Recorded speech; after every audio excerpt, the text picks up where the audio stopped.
थक गए हो तो बैठ सकते हो। अरे नहीं बैठा, मुझे आप लोगों ने परेशान कर रखा है। भाई, हमारा इरादा तुम्हें परेशान कर देगा नहीं था। पानी। अरे नहीं पीना मुझे। पागल हो गए हो? ये कोई तरीका किसी के साथ पेश आने का?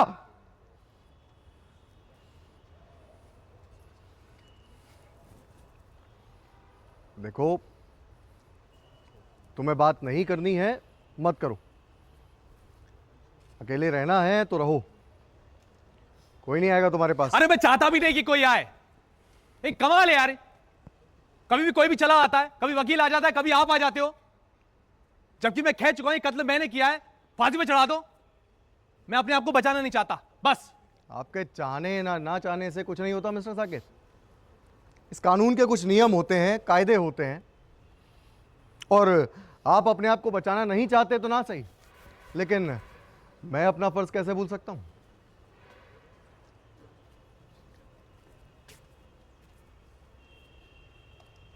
आप अपना फर्ज पूरा कीजिए, मुझे मेरे हाल पे छोड़ दीजिए, मेहरबानी होगी आपकी।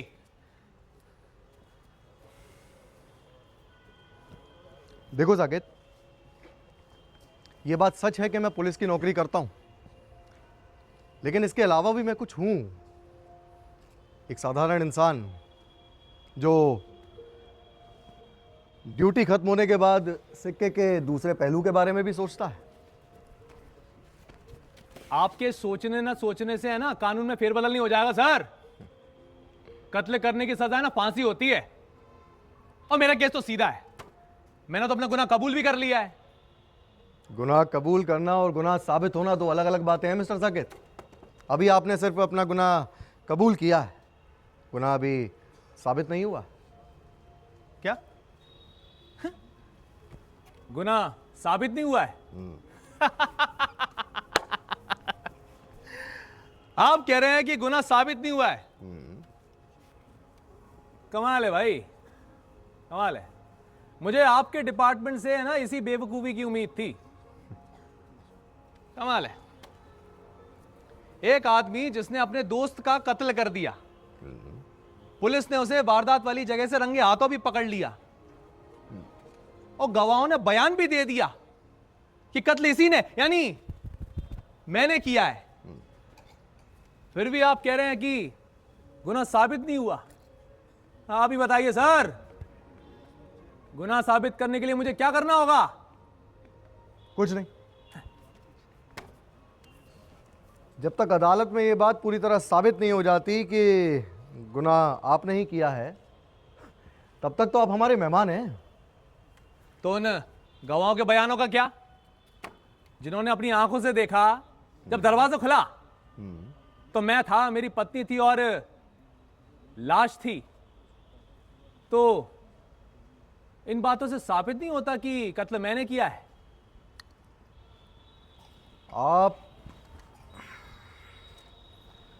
आपकी पत्नी और राजन की लाश। एग्जैक्टली, राजन की लाश, यही ना? तो आप ही बताइए मिस्टर साकिब, इससे आप साबित क्या करना चाहते हैं? मतलब ये कि वहां आपकी पत्नी भी तो मौजूद थी। अरे मेरी पत्नी किसी का कत्ल क्यों करने लगी? क्यों? औरतें किसी का कत्ल नहीं अरे करती? करती होंगी, लेकिन राजन का कत्ल सिर्फ मैंने किया, इसके सिवा और कोई कर ही नहीं सकता। राजन ने अपनी वसीयत में लिखा था क्या? अरे इसके पीछे वजह थी।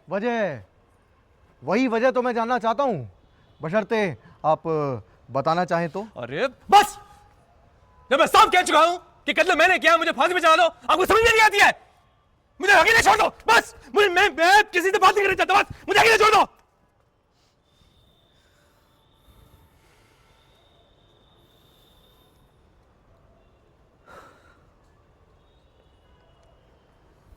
दिल की भड़ास निकल जाए तो बता देना, मैं फिर वापस आ जाऊंगा।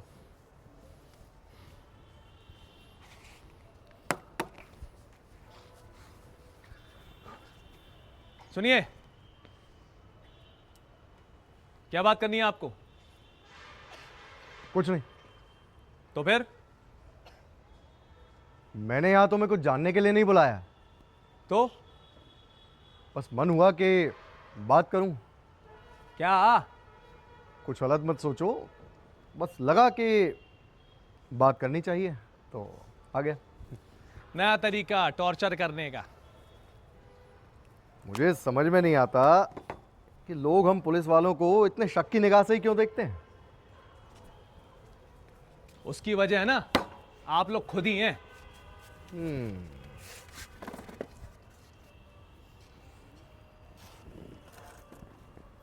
कैसे कह सकते हो ये बात? क्योंकि आपके डिपार्टमेंट में ट्रेनिंग ही ऐसी दी जाती है। पुलिस डिपार्टमेंट की ट्रेनिंग कभी देखी है तुमने सुनिए, और यकीन कर लिया? अब जो बोलेगा वो बिना देखे जाने तो बोलेगा नहीं ना सर। ठीक है, लेकिन जिस भी व्यक्ति से तुमने ये बातें सुनी, तुमने ये जानने की कोशिश करी कि उस व्यक्ति को हमारे पुलिस डिपार्टमेंट के बारे में कितना पता है? अरे इतना कौन सोचता है सर? यही वजह है कि तुम लोग हमारे डिपार्टमेंट के बारे में सिर्फ फटकने लगाते हो कि ये लोग तो ऐसे ही होते हैं, ये लोग तो वैसे ही होते हैं, इन्हें तो ट्रेनिंग ही ऐसी दी जाती है। मैं ये मानता हूं साकेत कि हर व्यक्ति हर जगह सही नहीं होता, लेकिन ये बात अन्य डिपार्टमेंट पर भी तो लागू होती है, सिर्फ पुलिस डिपार्टमेंट पर नहीं। लागू होती होंगी, लेकिन उन डिपार्टमेंट के पास है ना इतना अधिकार नहीं होता जितना इस डिपार्टमेंट के पास है। ये सिर्फ तुम्हारा भ्रम है। अरे आदमी के ख्याल आते हैं ना, न्यू नहीं बनते सर। वजह होती है, धुआं है तो आग होगी, चाहे ज्यादा या कम। ये भी तो हो सकता है कि धुएं के लिए आग जानबूझकर लगाई गई हो। मैं समझा नहीं। कोई फायदा नहीं समझने का, क्योंकि हम भी तो यही चाहते हैं। धुएं के लिए आग जानबूझकर क्या? कोई फायदा नहीं भाई, कोई फायदा नहीं। चाय पियोगे? अरे चाय पियोगे? मिलेगी। घर की चाय है और मैं इसे शेयर कर सकता हूं। चाय?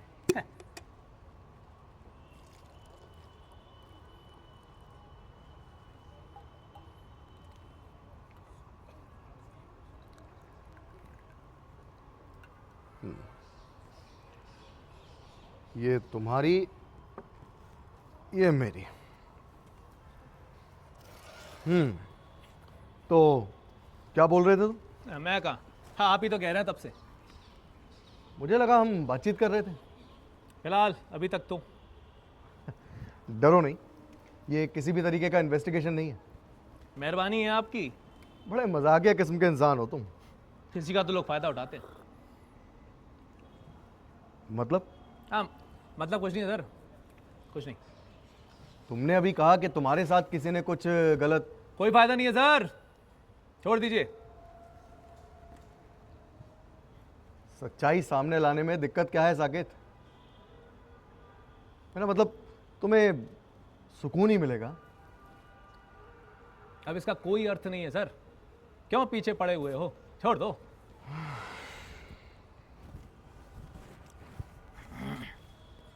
तुम्हारी चाय।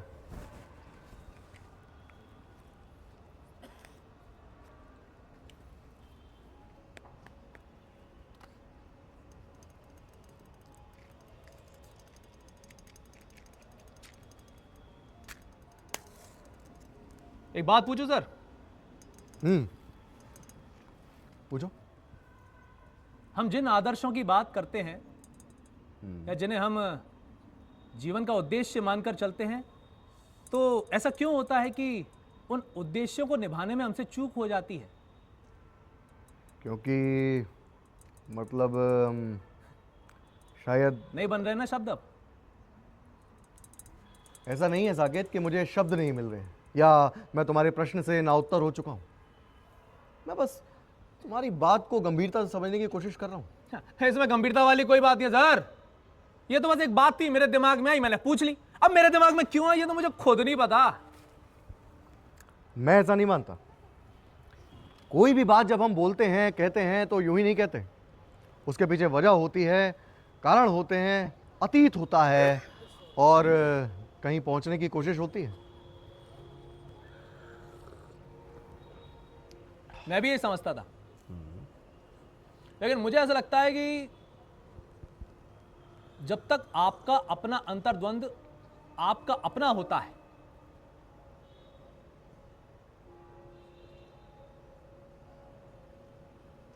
तुम काफी उलझे हुए और कंफ्यूज लग रहे हो।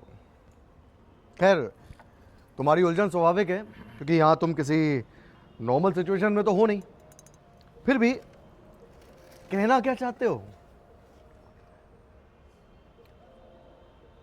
इंसान है ना, अपने आदर्शों की पहाड़ की चोटी पर खड़ा होता है, बस संतुलन अंतर्द्वंद का है। इसके छिटकते ही है ना, सब कुछ धराशाही हो जाता है। और परिणाम पर आपका कोई अधिकार नहीं रह जाता है। बिना अंतर्द्वंद का कौन ही इंसान है साकेत? हर किसी इंसान का अपना अपना अंतर्द्वंद और उसे निभाने का अपना अपना तरीका। अब सब कुछ छोड़ के अगर अपने वर्क फील्ड की बात करें, यानी जहां हम काम करते हैं, किसी प्रोफेशन में होते हैं या जो नौकरी करते हैं, तो ये ज़रूरी तो नहीं कि हम उससे संतुष्ट हों। हो सकता है कोई मजबूरी में काम कर रहा हो या किसी समझौते के अंतर्गत, तो ये भी तो एक प्रकार का अंतर्द्वंद ही है ना। जब व्यक्ति है ना अपने मन के विपरीत किसी कार्य को अंजाम देता है ना,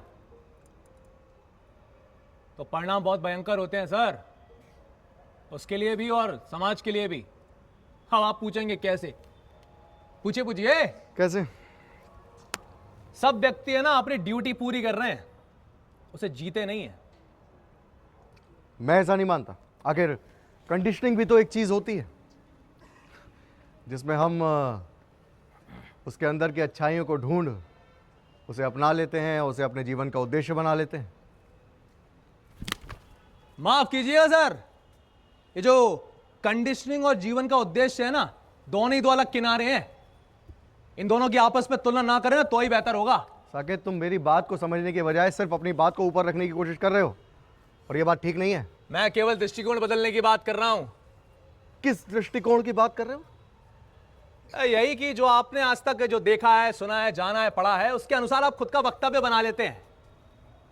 मैं उस दृष्टिकोण की बात कर रहा हूं जिसे आपने कंडीशनिंग का नाम दिया है। पूरा समाज इसी कंडीशनिंग पर तो जीता है। अरे यही तो बात है सर, समाज का ढर्रे पे चलते चले जाने का। कौन तकलीफ लेना चाहेगा सर? कौन? ना आप, ना हम, ना कोई और। सब चाहते हैं कि क्रांति हो, लेकिन शुरुआत कौन करे सर? शुरुआत भीड़ में शामिल हो जाना बहुत आसान होता है सर। अकेला चना भांड नहीं फोड़ सकता साकेत। आखिर परिवर्तन भी तो भीड़ ही लाती है।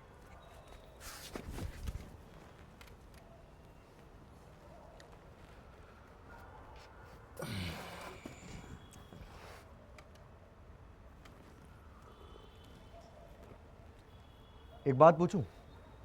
पूछिए। तुम उस जगह से भाग भी तो सकते थे, फिर भागे क्यों नहीं? मुझे लगता मैंने कुछ गलत किया था। अरे कानून का तो ख्याल आया होगा। तुम्हारा दोस्त राजन मर चुका था, उसकी लाश तुम्हारे सामने पड़ी थी, पकड़े गए तो क्या हश्र होता? अब भी कोई हश्र होना बाकी था क्या सर? मेरा मतलब तुमने खुद को बचाने के लिए कोई... अरे सर, वो मेरे लिए सिर्फ एक घटना थी। मेरा कोई पेशा नहीं है, ना वो मेरा कोई काम है जिसके लिए मैं कोई प्लान बनाऊंगा, निर्धारित करूं। ये बात भी है। ये बात नहीं है सर, यही बात है।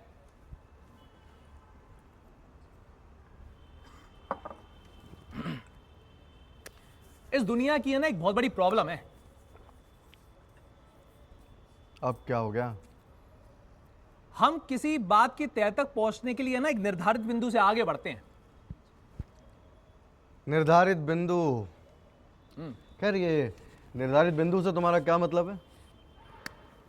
यही कि हम किसी देखी हुई चीज की तह तक पहुंचने के लिए निर्धारित बिंदु से आगे बढ़ते हैं, जबकि वो सच नहीं होता, बल्कि जो सच होता है ना, वो तमाम परतों के नीचे छुपा होता है। थोड़ा विस्तार में समझाओ, कहना क्या चाहते हो? अच्छा एक बात बताइए, आप इस घटना से कब जुड़ते हैं? जिस दिन कत्ल हुआ। हाँ करेक्ट। आपने देखा कि एक कत्ल हुआ है, राइट? राइट। हाँ, यानी कि आपकी इन्वेस्टिगेशन यहीं से शुरू होती है। यानी एक आदमी जिसका नाम है राजन, इसका कत्ल होता है, जिसे साकिब ने यानी कि मैंने किया है। हाँ, क्योंकि स्थितियां और परिस्थितियां ऐसी की इजाजत देती हैं। हाँ करेक्ट। तो इसका मतलब आपकी नजर में, हाँ आपकी क्यों, इस पूरी दुनिया की नजर में मैं मुजरिम हूं, करेक्ट ना? करेक्ट है। तो सर ये भी तो हो सकता है कि मुजरिम वो व्यक्ति हो जो अब इस दुनिया में ही ना हो, यानी जिसका कत्ल हो गया हो। अब मेरे केस में मेरा दोस्त राजन। हमें इस बात से क्या सरोकार होना चाहिए कि राजन ने तुम्हारे साथ क्या किया? भाई, तुमने उसकी हत्या करी तो दोषी भी तुम ही हुए ना। अरे मैंने कब मना किया कि मैं दोषी नहीं हूं? मैं तो कह रहा हूं मुझे फांसी पे चढ़ा दो।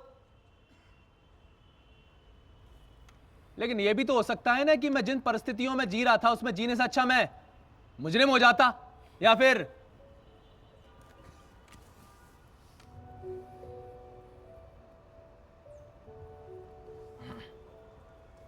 बोलो साकिब। मुजरिम हो जाना ही मेरे लिए एकमात्र रास्ता था।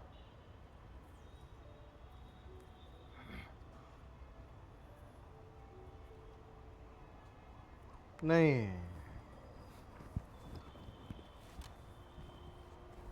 मुजरिम हो जाना ही एकमात्र रास्ता कभी नहीं होता। हर चीज का हल होता है, कई रास्ते होते हैं।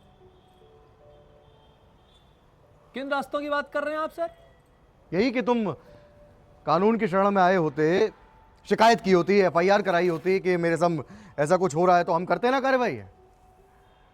यही तो प्रॉब्लम है सर कि हम हर बात के लिए कानून की शरण में नहीं जा सकते हैं। हर व्यक्ति के जीवन में बहुत सारी समस्याएं होती हैं जिसके हल उसे खुद ढूंढने पड़ते हैं, खुद रास्ते खोजने पड़ते हैं। अब ये तो आपकी कैपेबिलिटी है कि आप उसमें कैसा रिएक्ट करते हैं। अच्छा सर, एक बात बताइए, मान लीजिए कि आपकी एक गर्लफ्रेंड है और वो आपको धोखा दे दे, तो इसका मतलब ये तो नहीं है ना कि आप पुलिस स्टेशन में जाकर उसके खिलाफ एफआईआर करवाएंगे। ये तो आपका दिमाग है, उस वक्त जो भी रिएक्ट करेगा वही एक्शन आपसे हो जाएगा, है ना सर? या तो आप सब कुछ भूलकर बर्दाश्त कर जाएंगे या फिर उसके मुंह पे तेजाब फेंक देंगे।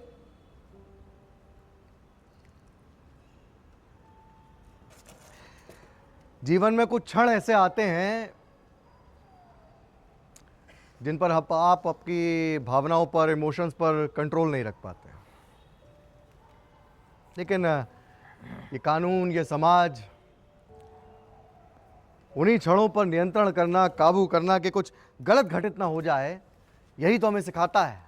आखिर यही तो कंडीशनिंग है, वरना जानवर और इंसान में फर्क ही क्या रह जाएगा?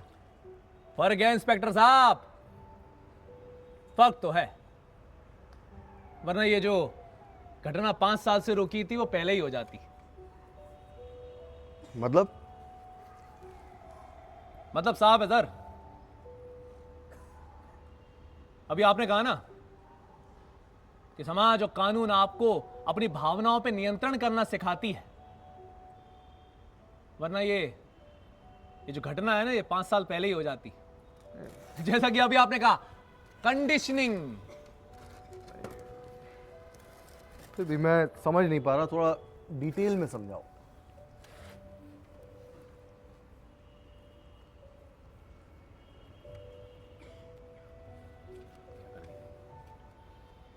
कंडीशनिंग, अच्छा सर एक बात बताइए कि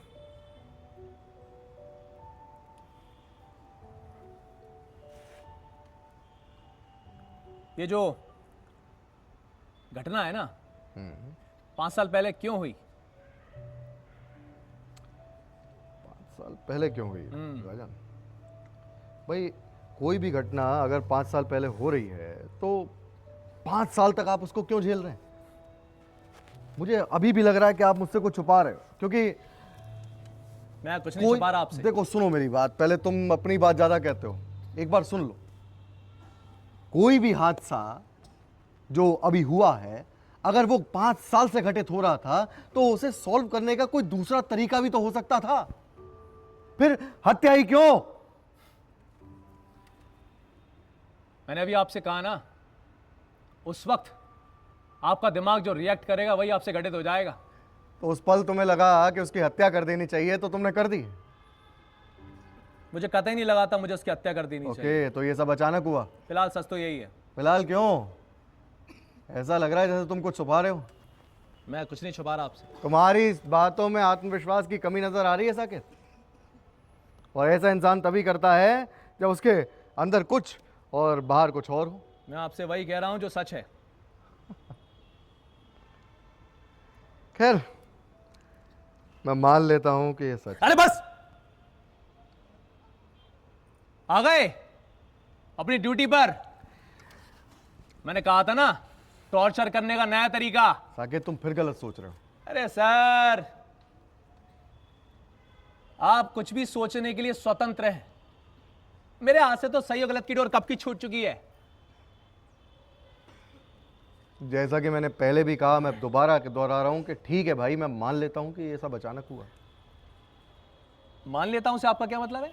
साकेत, मैंने मान लिया कि ये सब अचानक हुआ, लेकिन मैं पूरी तरीके से कन्विंस नहीं हो पा रहा हूं। अरे आपके कन्विंस होने वाली कोई बात ही नहीं है सर।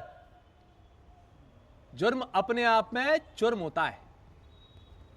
क्यों हुआ, कैसे हुआ, किन हालातों में हुआ, इसका कोई अर्थ नहीं होता है। अब मैं तो यही मानता हूं।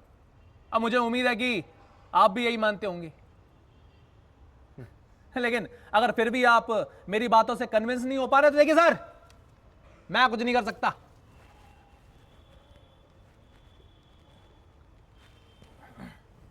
इस बात की जड़ें बहुत गहरी हैं साकेत। ये आज कल परसों के नहीं बल्कि आदिकाल के संस्कार हैं कि इंसान सबसे पहले अपने और फिर उसके बाद अपने आसपास के बारे में ही सोच पाता है। और मुसीबत के वक्त सिर्फ अपने बारे में। वो ये भूल जाता है कि उसके साथ उसका बाप, उसका माँ, उसकी माँ, उसके भाई या बहन कोई और था। Am I right? सही कह रहे हो। अच्छा सर, आप मान लीजिए कि आप एक ट्रेन में सफर कर रहे हैं ठीक है।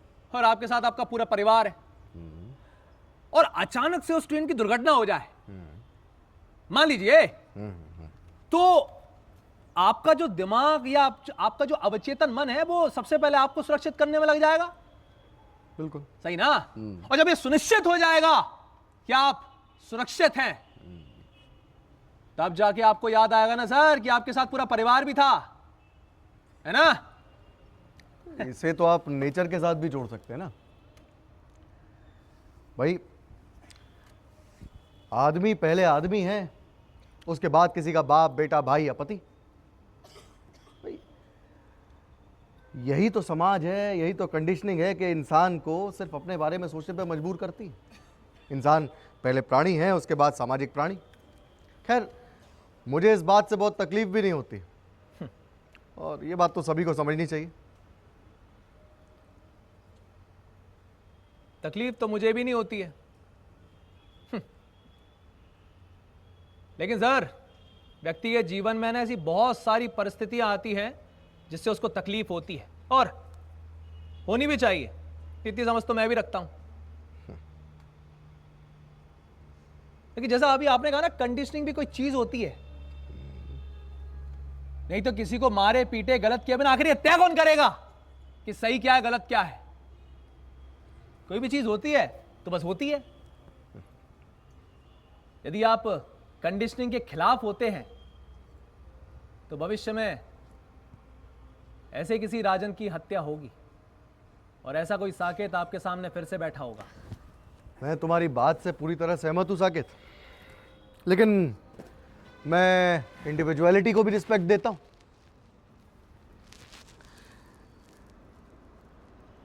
इस समाज में ना कोई भी व्यक्ति, उसका एक अधिकार, बल्कि कहें कि अनजाना जन्मसिद्ध अधिकार है कि वो खुद नहीं जानता कि वो सिर्फ और सिर्फ अपने बारे में सोच रहा है। बाकी चीजें तो उसके साथ बस जुड़ती चली जाती है। और जैसा कि तुमने कहा कि भविष्य में फिर कोई राजन ऐसी तरह बैठा होगा, फिर कोई साकेत यहां बैठेगा, तो मैं इतना ज़रूर जानता हूँ कि राजन या राजन जैसा व्यक्ति जो किसी साकेत के कोपभाजन का शिकार होता है तो ज़रूर उसने किसी ऐसी सीमा का उल्लंघन किया होगा जिसकी इजाज़त ना तो ये कानून, ना समाज, ना नैतिकता देती होगी।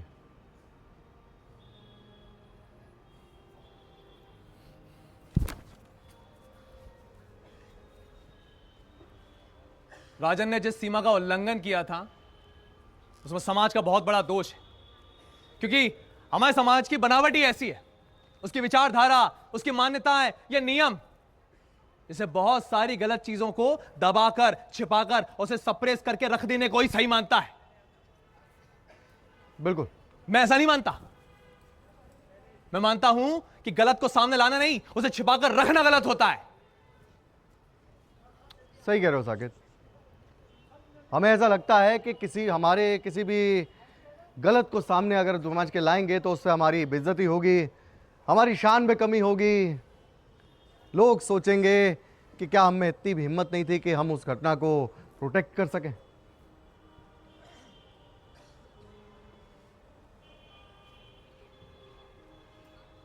आप अपनी जगह बिल्कुल ठीक है सर।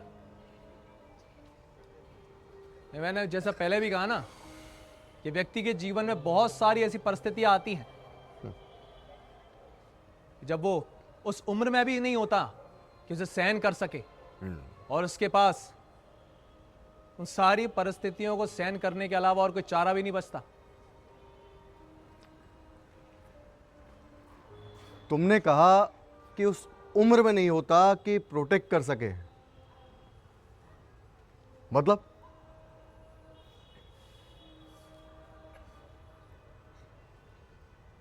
यदि आपको मेरी केस के तह तक जाना है तो आपको मेरी पत्नी पल्लवी के बचपन में जाना होगा, जब उसकी उम्र 12 साल की थी। ये भैया,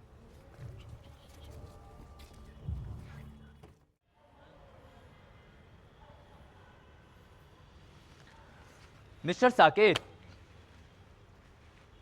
आपने हमें बताया कि यदि हमें इस केस की तह में जाना है तो उससे पहले हमें आपकी पत्नी पल्लवी के बचपन में जाना होगा। जी हाँ माय लॉर्ड।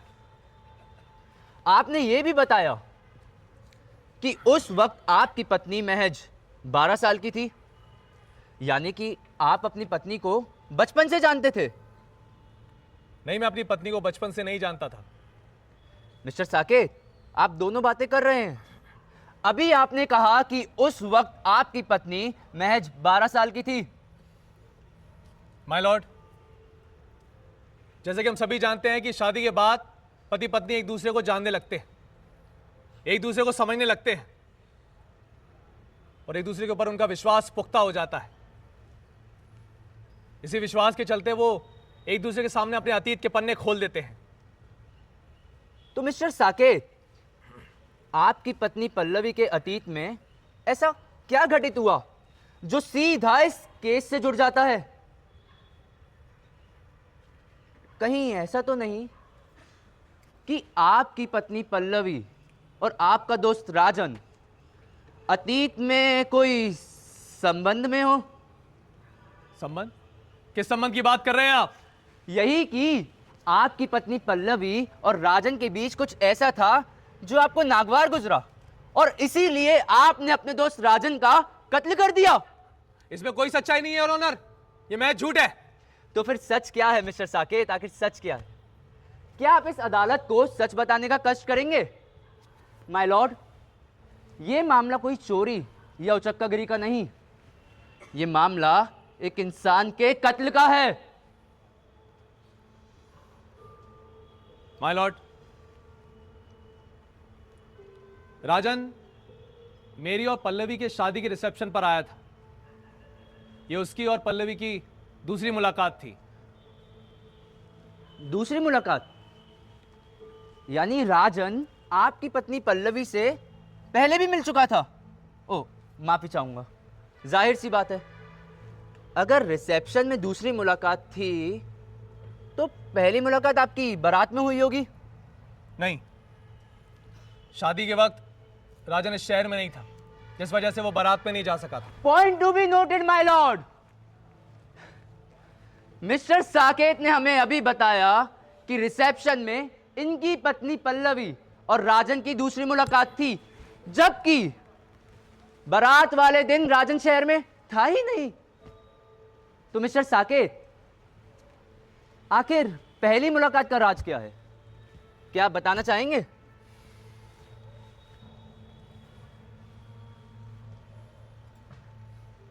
राजन और पल्लवी 16 साल पहले मिले थे। 16 साल पहले? और राजन और पल्लवी एक दूसरे को पहले से जानते हैं। ये बात आपको किससे पता चली? आपकी पत्नी से या फिर राजन से? अपनी पत्नी से। अपनी पत्नी से।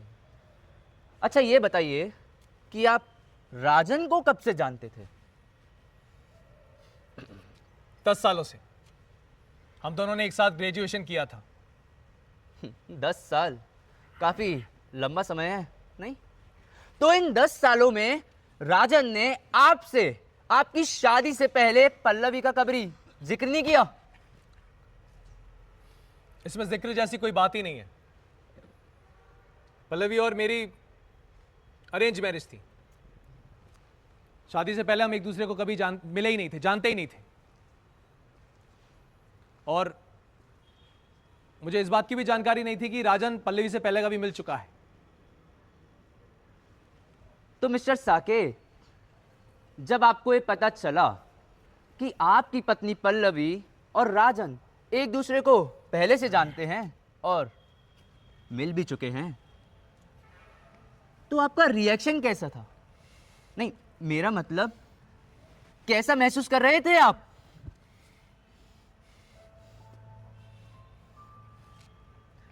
क्या हुआ मिस्टर साकेत? जवाब दीजिए।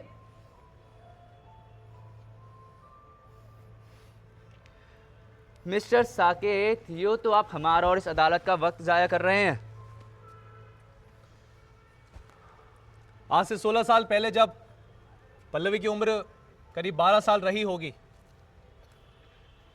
तो उसके अंदर दुनियादारी, अच्छे बुरे या गलत का, सही गलत का कोई फर्क ही नहीं रहा होगा। माय लॉर्ड, उस उम्र में हम ज्यादा समझदारी की उम्मीद भी नहीं करते। उस वक्त एक परिवार ट्रांसफर होकर इस शहर में आता है और इत्तेफाक से पल्लवी के पड़ोस में ही किराए का मकान लेकर रहने लगता है। और हम यह बात बहुत अच्छे से जानते हैं कि जब दो परिवार आस पड़ोस में रहते हैं तो उनमें जान पहचान बढ़ जाना स्वाभाविक है।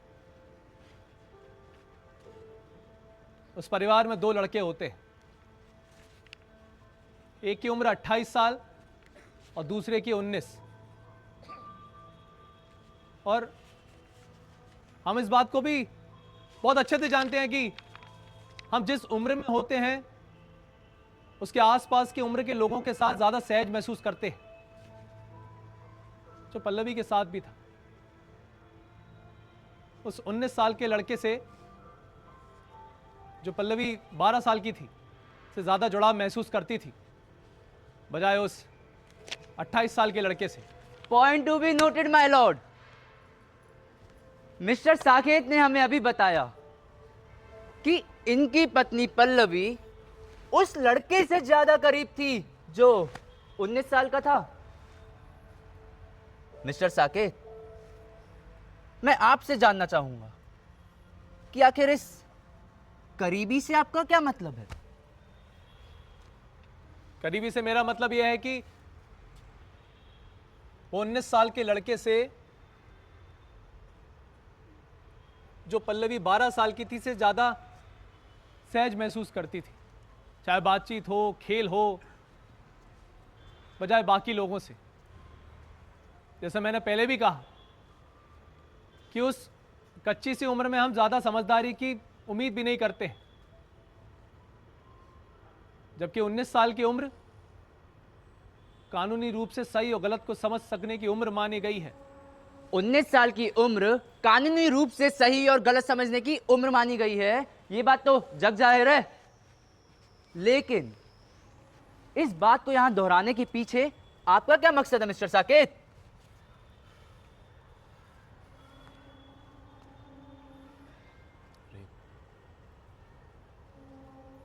क्या हुआ मिस्टर साकेत?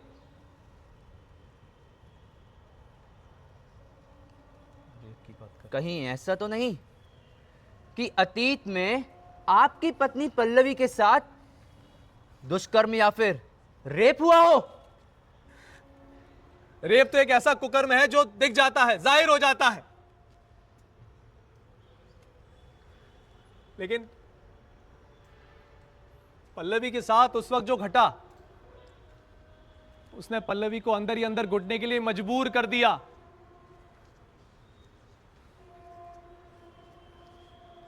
मैं पहले भी बोल चुका हूं कि उस उम्र में हम ज्यादा समझदारी की उम्मीद नहीं कर सकते हैं, जिसका फायदा वो लड़का उठाता रहा जिसकी उम्र 19 साल थी, और उसके साथ कई बार गलत करने की कोशिश करता रहा, उसे धमकाता, यदि उसने इस बात का जिक्र किसी से भी किया तो उसे बहुत मारेगा। पल्लवी डर जाती, सहम जाती। कई बार तो उस लड़के ने सीमाएं भी लांघ दी थी। समय गुजरता रहा, वो परिवार ट्रांसफर होकर दूसरे शहर चला जाता है। कुछ समय बाद ये बात बिल्कुल सी आई गई सी हो गई, और इस बात का पता किसी को भी नहीं चल पाया। माय लॉर्ड, मिस्टर साकेत के साथ जो कुछ हुआ वो वाकई दुखद था। वह इनकी पत्नी पल्लवी के अतीत में जो भी दुर्घटना हुई वो अवश्य निंदनीय है। पर मिस्टर साकेत, आपकी पत्नी पल्लवी के अतीत में जो कुछ हुआ उसका राजन के कत्ल के साथ आखिर क्या सरोकार है? सरोकार था योर ऑनर, सरोकार था। क्या सरोकार था मिस्टर साकेत? आखिर क्या सरोकार था? कहीं ऐसा तो नहीं कि राजन ने आपको ये बात समझाने की कोशिश की हो कि वो पल्लव की बचपन की दुर्घटना है, उसे माफ कर दो, उसे चरित्रहीन होकर गाली मत दो, और जब ये बात आपको नागवार गुजरी तो आपने अपने ही दोस्त राजन का कत्ल कर दिया। पल्लवी चरित्रहीन नहीं थी। तो क्या वजह थी मिस्टर साकेत? क्या वजह थी? या फिर राजन और पल्लवी के बीच गलत संबंध स्थापित होने लगे थे, जिसे आप भी रोकना चाहते थे? जब आपको कोई रास्ता ही नहीं सूझा तो आपने राजन का कत्ल करना ही ठीक समझा। ये निराधार है योर ऑनर, ये बिल्कुल निराधार है। जबकि सच ही है कि पल्लवी के साथ जो कुछ भी घटा इसके पीछे राजन का ही हाथ था।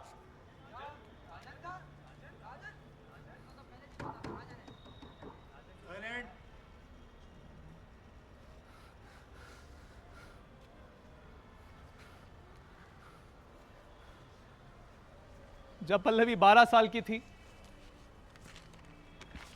तो उसके साथ जो भी घटा उसके पीछे और कोई नहीं, राजन था। जो परिवार ट्रांसफर होकर पल्लवी के पड़ोस में रहने के लिए आया था, राजन का ही परिवार था। 19 साल का लड़का और कोई नहीं, मेरा दोस्त राजन ही था। ये तो महज इत्तेफाक था कि पल्लवी से मेरी शादी हुई और राजन मेरा दोस्त, मेरा कलीग बना।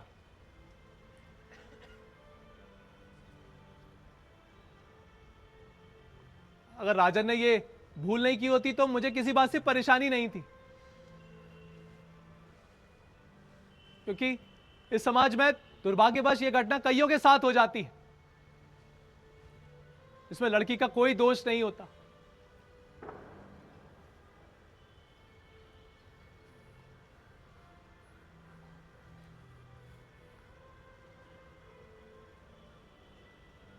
जब राजन ने रिसेप्शन में जब मेरी पत्नी पल्लवी को देखा तो उसके मन में पुरानी बातें ताजा हो गई और उस अतीत के बिना पर वो पल्लवी को ब्लैकमेल करने लगा, ये जानते हुए भी कि पल्लवी अब किसी की पत्नी है, वो भी उसके दोस्त की। उस कुकृत्य को दोहराने की सोचकर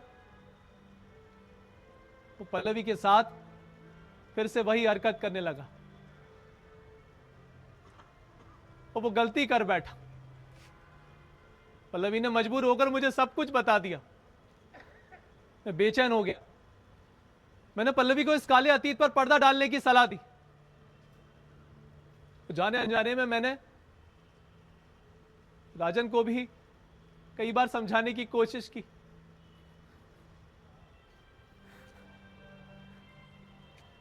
घटना वाले दिन भी मैं राजन को इसी सिलसिले में समझा रहा था, लेकिन वो समझने के बजाय मुझसे हाथापाई पे उतर आया। जब उसके मुंह से मेरी पत्नी पल्लवी के लिए गंदी गाली निकली तो मैं सहन नहीं कर पाया। मैंने उसे धक्का दे दिया।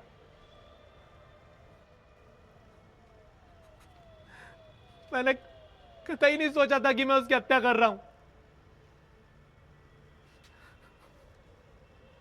मैं उसे मारना नहीं चाहता था। मैं बस चाहता था कि वो भी सब भूलकर पल्लवी की तरह अपनी जिंदगी जिए।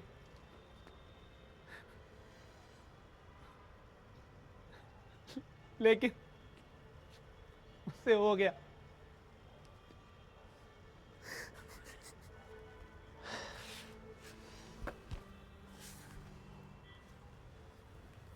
मिस्टर साकेत,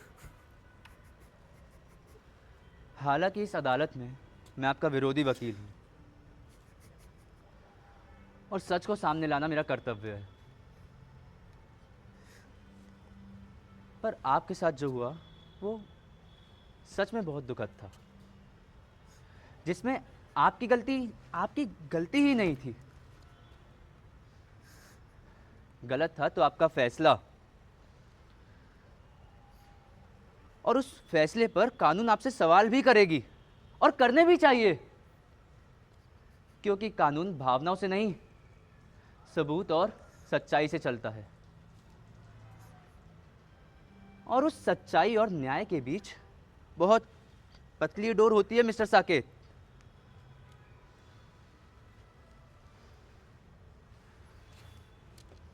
हालांकि मैं अपने पक्ष इस अदालत में दे चुका हूं, आगे का फैसला तो माननीय न्यायाधीश के हाथ में है।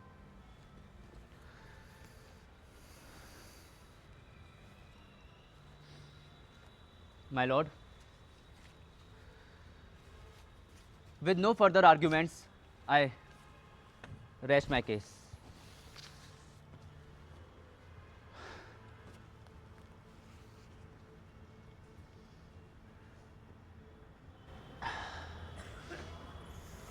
दुनिया में कई प्रतिशत बच्चे, वो लड़के हो या लड़कियां, 12 या 13 साल से काम की उम्र में शारीरिक शोषण का शिकार हो जाते हैं। उनमें सेक्सुअल इंटरकोर्स भी शामिल है। उनमें से लगभग 30-40% घटनाएं बच्चों के बताने पर नहीं, यदि माँ बाप अवेयर हैं, बच्चों की गतिविधियों पर ध्यान रखते हैं तो, अन्यथा नहीं। बच्चा उस मानसिक प्रताड़ना को उम्र भर झेलता है और उस पीड़ा को कभी नहीं भूल पाता। आंकड़े बताते हैं कि बच्चों के साथ इस तरह के गंभीर हादसों में बाहर वालों का हाथ कम, बल्कि उनके बहुत ही नज़दीकी रिश्तेदारों का हाथ सबसे ज़्यादा होता है। साकेत जिनके हाथों राजन का कत्ल हुआ, उनका इरादा राजन का कत्ल करने का नहीं था, फिर भी उनके हाथों कत्ल हुआ। ये एक अपराध है। सभी गवाहों और सबूतों को ध्यान में रखते हुए उन्हें इसकी सज़ा काटनी होगी। दफ़ा 103 भारतीय न्याय संहिता के तहत ये अदालत साकेत को 10 साल की सज़ा सुनाती है। साथ ही इस अदालत को पल्लवी के साथ भी गहरी संवेदना है। पल्लवी के साथ जो कुछ भी हुआ वह एक गंभीर वाद विवाद का विषय है। इसलिए ये अदालत समस्त जिम्मेदार नागरिकों और समाज सेवकों से यह अनुरोध करती है कि वह इस बाबत कोई कारगर कदम उठाए ताकि इस तरह की अफसोसजनक घटना की पुनरावृत्ति न हो। अदालत की कार्रवाई यहाँ स्थगित की जाती है।